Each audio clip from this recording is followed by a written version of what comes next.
नमस्कार. आपल्याला असं वाटत असेल की लोकसंख्या वाढलेली आहे आणि मुलांचं प्रमाण वाढलेलं आहे, मुली मिळत नाही, असं काही नाही आहे. काही कंट्री अशा आहे का त्यांच्यामध्ये इतक्या मुली आहे की तिथं मुलं कमी पडत आहे. 2,50,00,000 मुली अविवाहित आहे. 2,50,00,000 साधी गोष्ट नाही. आणि कोणते देश आहे एकदा आणि हे कोणते देश आहे? इजिप्तमध्ये 90,00,000, इराकमध्ये 20,00,000, येमनमध्ये 2,00,000, इटलीमध्ये, या अशा देशामध्ये मोठ्या प्रमाणात मुली शिल्लक आहे. आणि काय होतं, या मुलींच्या आहे ना, ते घरचे सेटल असतात. जनरली जे मुस्लिम्स कंट्री आहे त्यांच्यामध्ये मुलींचं प्रमाण जास्त आहे, तर जे असे घरीच राहतात आहे, अविवाहितसारख्या राहतात आहे. त्याची अनेक कारणे.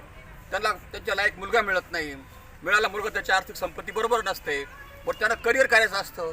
नवरा झाल्यानंतर सगळं त्यांचं करिअर बर्बाद होऊन जातं. आणि अविवाहित मुलीचं प्रमाण आपल्या देशात पण वाढलेलं आहे. या कंट्रीजमध्ये तर आहेच आहे. विवाहित आहे, त्याच्यामध्ये काही मॅरिड होत्या, काही लग्न सोडून दिलं, काही नवरा सोडून दिला, काही नवऱ्याने हुसकून दिलं, अशी संख्या भारतात पण आहे. पण या बाहेरच्या कंट्रीमध्ये पण ही समस्या वाढलेली आहे. या मुलीची संख्या वाढल्यावर तिथे कोणी मुलगा आता जायला तयार होत नाही, तर त्यांना राहायला द्यायला तयार आहे, पूर्ण त्याचा खर्च करायला तयार आहे, घर द्यायला तयार आहे, नुसतं आयत खाऊन बसायचं तयार आहे.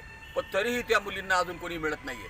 जर कोणाला वाटलं का आपल्याला आयुष्यभर आयुष करायची आहे, त्याचे कंट्री आहेत ना, सौदी अरेबिया, या कंट्रीमध्ये अशा मुली अवेलेबल आहेत. आपण जा मस्तपैकी, पण बघा त्यांचे नियम पाळले पाहिजे, त्यांच्या धर्माची आचारसंहिता आपण पाळली पाहिजे, म्हणून त्या मुलीचा प्रश्न सुटू शकेल. धन्यवाद.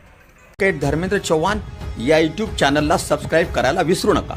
तसेच बेल आयकॉनलाही क्लिक करा.